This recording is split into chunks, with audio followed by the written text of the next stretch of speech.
Hello, and we're back. Although since we're recording this segment first, we're not actually back, but we are back in your temporal reality with our guest Zeb Haradon, who is below me.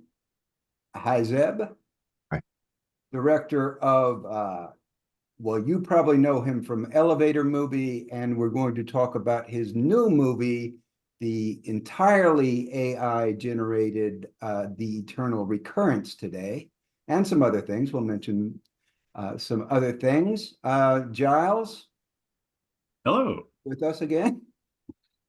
And so I thought we'd just start off by going through your career, Zeb, and talk about Elevator Movie, because that is the one we've covered Right. extensively, and that's how I got to actually know you, by reaching out on Facebook for some quotes about Elevator Movie, which was a very low budget movie made in what year? I Oh, shot it. I started shooting it in '99, and then I think it played in a festival in 2004. So it took a while, but you could say either one. I'd say '99, but okay.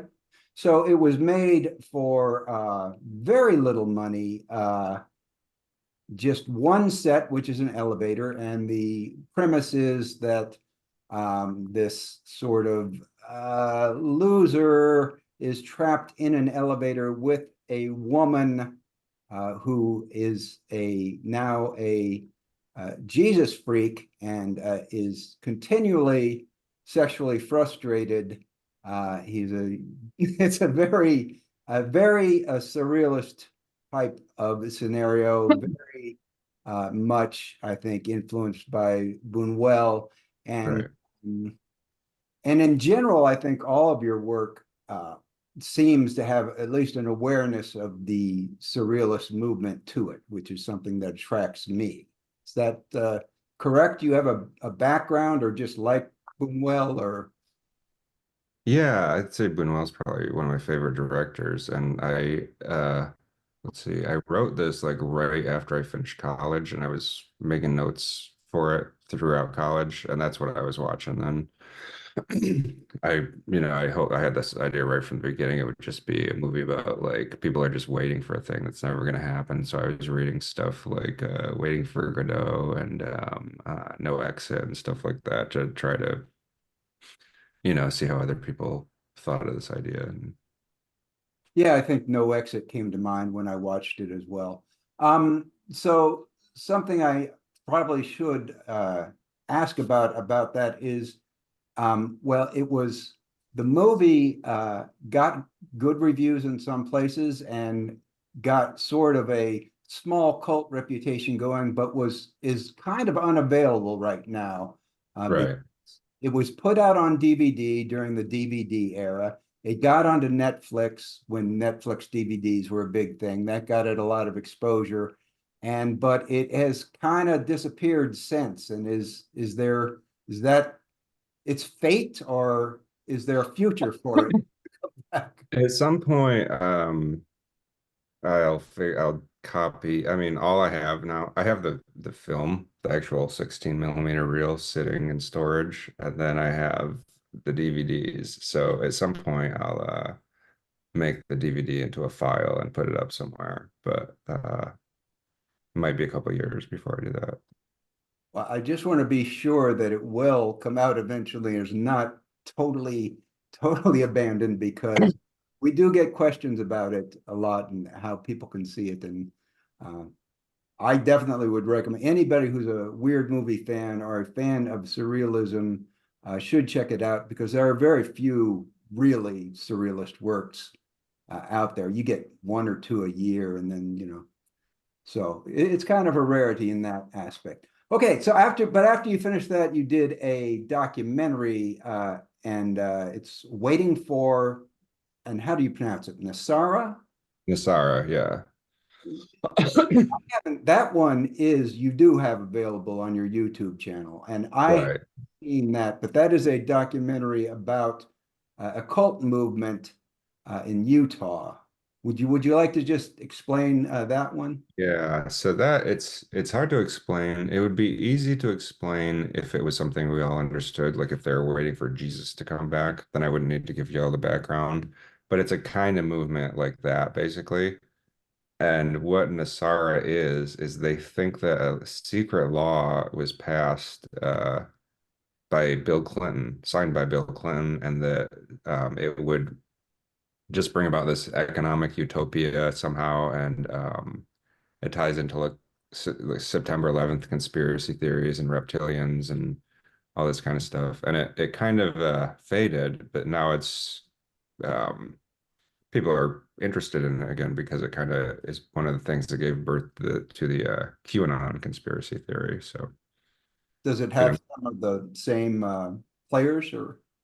yeah, there was a guy who went to the meetings who I ended up not including in the movie because it seemed kind of peripheral to what the movie was about. But he was basically saying what exactly what QAnon is saying now, like elites are eating babies and all this stuff. Oh, of course. Those pesky elites. You're thinking of following up Nasara with insights on its current manifestation? Uh, it's crossed my mind to write a book maybe about about making the movie and about what's happened since, but I don't know. I haven't really put a lot of thought into it. I Uh, think other people are have better resources to do that. It's like a global thing now. It's not Yeah. like a single group, so it's So you were able to somehow get access to those people, the Nasara people, which might be more difficult to gain somebody's trust in the QAnon, where they're very paranoid about outsiders. yeah. They were they were actually pretty open.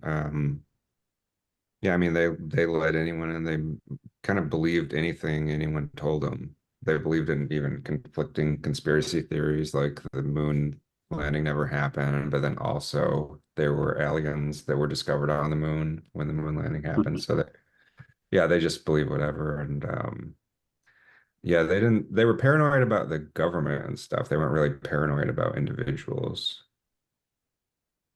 And I'm kind of guessing that's just something that just kind of fell into your lap because you sort of found these people and had access to them because it seems like the documentary is kind of a diversion and from the rest of what you're doing.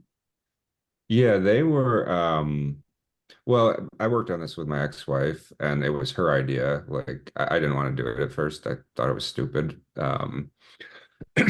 But she had seen an ad in the back of some newspaper from some people saying they had videos of UFOs that they were going to show that they had shot. They had flown over the Olympic ceremonies in Utah, and they were meeting in the KFC on the corner, and it was actually the world's first KFC, which you would think would be in Kentucky, but it actually is in Utah for some reason. So yeah, I just went to their meetings, and there were no UFO tapes, but they were talking about this Nasara thing, and we kind of picked it up from there. All right. Yeah, I think I couldn't have resisted covering that if I'm not a documentarian, but I might have become one if I went to that meeting just and had that opportunity to talk to these people. And so anyway, but after that, I think pretty much you turned into writing novels, Yeah, yeah. which I've read one. I read The Usurper King. Oh, So I didn't know that. um, was probably 2015, 2016, because it's very clearly referencing the Trump run for presidency. Because Right. in that book, it's an alternate universe in where Ted Bundy is still a serial killer, but he runs for president, and the protagonist tries to stop him using fortune telling with entrails. And there are Right. a lot of other strange things involved in that one. But what are the other novels you've written? I've written a couple. I think I've written, well, I read a trilogy and then I wrote like five, I think, in addition to that. So eight books total. The last one I just published is I think I might actually make a movie out of it, like with these AI tools. Um, it's called The Disposable Soma. It's about a it's about a presidential election set far in the future, like 2160, and the guy chooses a parrot as his running mate. So, and there's a whole bunch of stuff going on in it. Everyone's on drugs through the whole book. There's like 100 holidays a year, and politics is all about which holidays are going to be official federal holidays and which will be removed from the calendar. And um, yeah, it's just a strange book. And we would expect nothing less, having seen the rest of it. And actually, when I read The Usurper King, it did seem sort of very cinematic at parts. You could see how it would be Oh adapted. yeah, most of the stuff, most of the books I write are things that I would want to make into movies, but it's just really expensive. So I just wrote them as books instead. So yeah, The Usurper King, that was actually like several different ideas for different movies that I kind of tried to tie together into one plot. And you kind of feel that when you're reading it. It's kind of like a whole bunch of unrelated concepts kind of tied together. Like a conspiracy. Yeah, so before we get, so that brings us up pretty much up to the present. Before we get into that, Giles, did you have any questions about the previous career? Actually, kind of just looking at your little about the author bio on Amazon here, I see it says you grew up in Corning, New York. I'm from Troy, New York, so I know all about the wonderful glassworks, and I guess there are other things there as well. And Not no, no, and interested in studied cognitive science at SUNY Buffalo. I knew some cog sci majors, and they were invariably differently minded people. I'm curious if there are any connections you might care to illuminate, if they exist, in your studies there and the fictional paths you've taken. uh the philosophy side of cognitive science, maybe in my books a lot, because I talk a lot about like the philosophy of identity. That's Mm, kind of that's like you know, the Star Trek where there's two Rikers because he had mm. there's a transport accident. It's stuff like that. Philosophers who talk about scenarios like that. So I write about stuff like that a lot, and that's kind of peripherally related to cognitive science. And then well, this isn't exactly related, but I mean, cognitive science kind of is evolved was one of the things that evolved into machine learning, which is kind of the tools I'm using now Mm. for the new stuff I'm making. So. Uh, I think that probably brings us up to the present. So we're going to talk about the movie, which is one of a very few existing. There's at least one and maybe two other feature-length movies that are made entirely with AI. It's the Eternal Recurrence. There are a lot of shorts made with AI, and we have links to a lot of them on the site that I'll do. But this is a full-length feature movie, although it is sort of a bunch of shorts also, but it's tied together with another narrative. So it's called The Eternal Recurrence. It's entirely made with AI. We're going to watch, I think we're going to be able to watch the credit sequence here in a moment. But before we do you have anything else to say by way of introduction about The Eternal Recurrence? Introduction. I have things to say about it, but not a general introduction, I guess. So yeah, we can just play that, I guess. Yeah, let me see if I can get this up. Now, I think it's not going to, do you see a blank screen? Looks promising from here. It's a blank. Press play, and here it should go. This is a film about dreams. As such, it is often violent, perverse, bizarre, and maybe sometimes even boring. More discretion is advised. This is a film about dreams. As such, it is often violent, perverse, bizarre, and maybe sometimes even boring. Viewer discretion is advised. This is a film about dreams and such. It is often violent, perverse, bizarre, and maybe sometimes even boring. Viewer discretion is advised. This is a film about dreams and such. It is often violent, perverse, bizarre. What if someday or night a demon were to steal after you into your loneliest loneliness and say to you, this life as you now live it, and have lived it, you will have to live once more, and innumerable times more. And there will be nothing new in it, but every gain and every joy and every thought and sigh and everything unutterably small or great in your life will have to return to you all in the same succession and sequence. Even this spider and this moonlight between the trees, and even this moment, and I myself. The eternal hourglass of existence is turned upside down again and again, and you with it, speck of dust. Would you not throw yourself down and gnash your teeth and curse the demon who spoke thus? Or how well disposed would you have to become to yourself and to light to crave nothing more fervently than this ultimate eternal confirmation and seal? Oh, you so want to be baby see this son.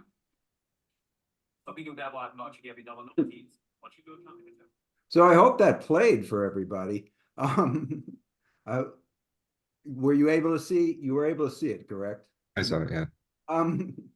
I did notice one thing. I think maybe those the credits where they start to go one into the other in the different title styles was very similar to the opening of Guy Madden's The Forbidden Room. Oh, is it? I yeah. saw that movie, yeah. They do the sort of the same thing, only he has a different sort of aesthetic, you know, with the silent film and the kind of the film like it's burning, and then there's another title card behind it. So that was kind of cool, but I guess that's just a common idea.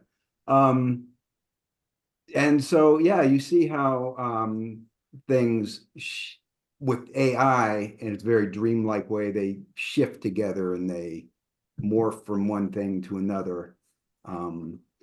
So with that opening, are those like a bunch of images that you developed during making the film that you didn't have another place for, so you put them together? Some of them were. I got that idea from you know, the Hawks and the Sparrows, the Pasolini movie. He sings the credits in the movie. There's no on-screen credits, it's just a song with like directed by Pirpa, and you know, and so I thought it'd be funny to sing the disclaimer. So I took anything I had that was like a throwaway that had a clear face in it so I could sync the music to the lips, and then I just generated a couple more. All right. And so let's discuss the process of there's going to be two parts. There's going to be the audio and the visual, but for the visual part, I'm pretty aware of how you would do it for an image, having played around with it, you know, myself with the free tools you can get on the internet. When you're having it produce something animated, do you have to do more work? What kind of prompts do you give to be able to produce a film-like sequence? But if it's just a background shot, you can go right from text to video. So you'd use like Pika tools or Runway. Those are the tools I used. And you would just tell it, you know, a park with children playing in the background or something. And then it'll generate you a 3-second video of that. And you have to roll it a couple times before you find something that works, but you can find something that way. If it's a character, especially if it's one that's been in another shot, so it needs to be consistent, then it's better to design it to generate it first in Midjourney or Dolly or something like that, and then bring it into one of the tools and do a video to image. And that does take longer because first you have to go through all the roles of generating the image, and then you have to do the in painting to fix the details, and then you have to bring it into the video and then roll it a couple times to get what you want there. So how long, it sounds like it might be, although it's very cheap, it might actually be more time consuming than just putting a camera and shooting actors. Is that accurate? Well, the editing takes about the same time, and then the writing takes about the same time. The actual shooting versus generating, I'd say the acting doing it with actors would probably take about twice as long. Mm, It took I got through, I think there's about 50-ish dreams in this movie, and I think I got through about one a day on average. So it took about 50 days. I think it'd probably take about twice that long to shoot with actors. okay. Giles, did you have any questions before I move on? Oh, I was just listening to you explain the process because I'm obviously generally aware of the phenomenon, but this sounds like a heavy tilt into the more classical two-dimensional art of collage because you are grabbing from all different things, but it's not as if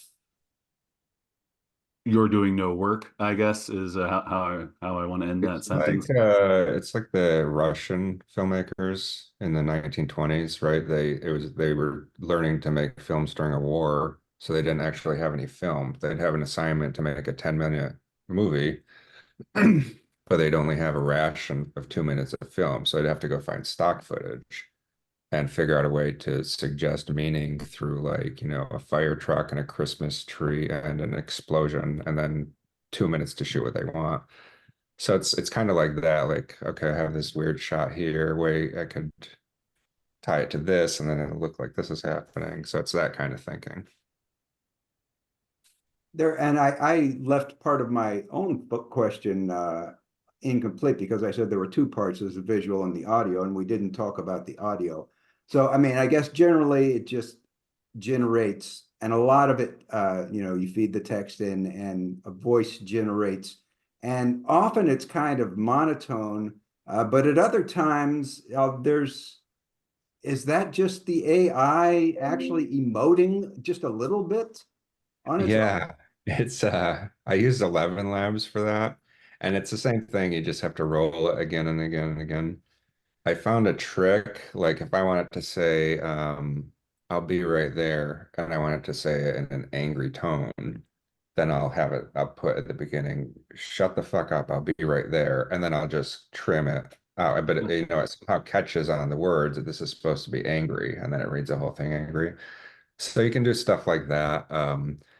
Right as I was finishing like the last stream, um, the 11 Labs came out with a new feature that you can speak and record your voice and then have it play that same audio in a different voice.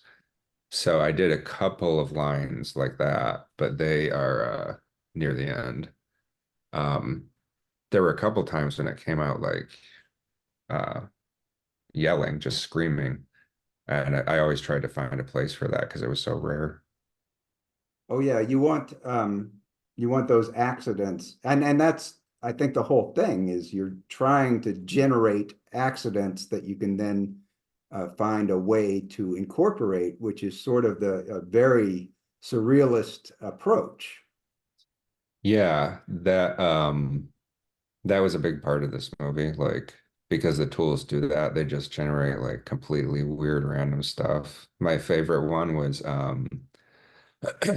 I I was generating a for something like that I ended up not even using. I was generating a beach scene, and it came up with this guy with all these scars on his back on the beach. He was like one of the sunbathers.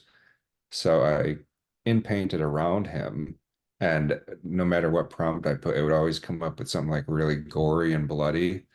And so I used that in the sequence where the character gets shot. Like you see this weird guy in the background of all those shots with these scars on his back. Those are all images that were generated that way. Just by accident. So the structure of it is it's a bunch of dreams, but in between the dreams, your protagonist Jim, I believe all your protagonists are named Jim. Yeah. He has just a regular boring corporate life, and that is depicted in a slightly different style, which I think was probably done for practical reasons, but has an effect. And again, it may be an accidental effect more than a commentary, which is this real life scenes are shown as a series of still pictures. And like each day he repeats almost exactly the same sequence of pictures repeats. And I guess that, that feeds into the title, the Eternal Recurrence. But so what I guess I'm wondering about all that is, was that originally part of the design, or is that something that arose later and you said, wow, this kind of feeds that idea? Yeah, that was something in the original script. So the way I wrote this is first the dreams come from a dream journal that I had from like 93 up until 2007 when I wrote it. So I turned those into short movies, short scripts for short movies. I changed all the character names. So I reduced it to like five main characters when really the dreams were about all kinds of random people. And then I wrote those sequences in the middle. And yeah, so that was designed right from the beginning. The reason I did it as stills was one, to differentiate it from the dreams so that you can tell like that he's supposed to be awake. And also the character consistency is a lot easier to get with when nobody's moving around. In the dreams, I didn't really want consistent characters because it's more dreamlike. So that's kind of why these AI tools are suited for this kind of movie, I think. But for the waking segments, I didn't want people changing faces and stuff in the middle of the scene. And I think, and when we interviewed Pat Tremblay did a book of fake movie posters that were all generated by AI that then people wrote fake reviews of. And when we talked about that, one of the things I pointed out is there's probably a very small window for people to use these tools in this way before they get too good and they're going to, deliver something that's not dreamlike or weird at Yeah. all. They're going to deliver something that's very bland and corporate. That's what I was thinking at first, but I realized recently, well, first we can still use the old models, someone will have them available if people want them. And then it'll probably get to the point where you can train your own models and you can do all kinds of weird stuff if you're doing that. Do you know what I mean by train a model? Like you showed it pictures of your face and you say, this is me, and then you can reference that object in your generations. So when people can do that, yeah, I think if we'll have full control over it. So there is something that I want to mention because people are going to comment or they have commented before, which is kind of the controversy about using AI. And it's actually, case going to the Supreme Court with Apple about the idea that when you're using AI, you're taking someone else's work because the models are trained on it. It's kind of like Google image dreaming, and it's taking other people's work and then you're making something new from it, but they're not getting compensated. So did you have any thought of that at all when you were doing this, or do you see it as a different entirely? I think it can occasionally generate an image that should be copyrighted or trademarked. And they got to find some solution to that because it really it's blurring line now between parody and then like original work. Someone could really make well, it won't be long before someone could make their own Star Wars movie and it'll really just look like a Star Wars movie. So they got to figure out some legal framework around that. But as far as using it in training, no, I don't think that's stealing at all because it's like it's what we kind of do. It's what people have always, you look at a movie and you see a shot you like and you say, okay, I'm going to use that shot in my movie. It's more like that. It's not like actually copying it. So I don't know. When I've seen these arguments, maybe someone will convince me if they can put a better argument together, but they're really just kind of, these models are just looking at the image and then just like setting some weights based on it. And then what's generated is not a copyrighted image based on that. So I'm not really too concerned about it ethically. I think it will change the way movies are made for sure, though. It'll disrupt everything. I think it already has. I think people like Netflix, I believe, has used AI to create some backgrounds, crowd shots, and extras were complaining, hey, we don't get any work because, you know, you can just have a computer make fake people and put them Right. in.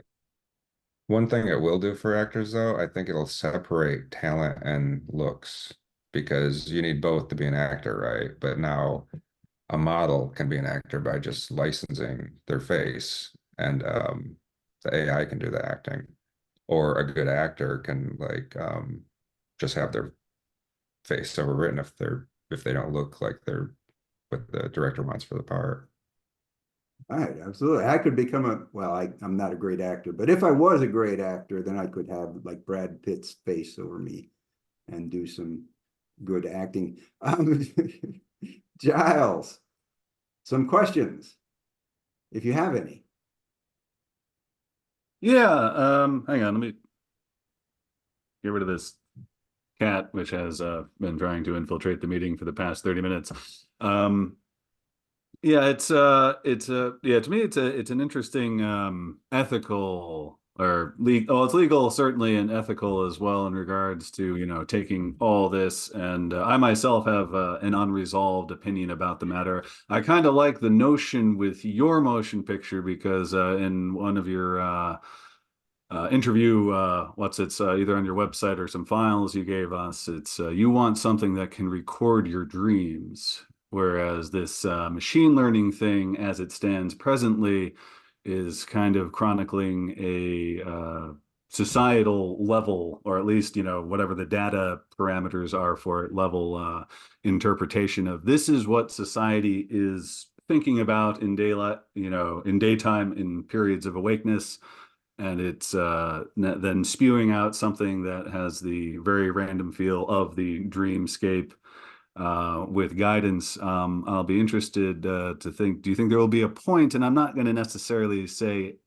genuine artificial intelligence, but that perhaps iterations could be set up for these things to start spewing out with some guidance, its own thing. So like imagine your movie, but instead of you providing the parameters for any given scene, it kind of is, you know, poked, you know, like a domino poked, and it like will set up its Like own.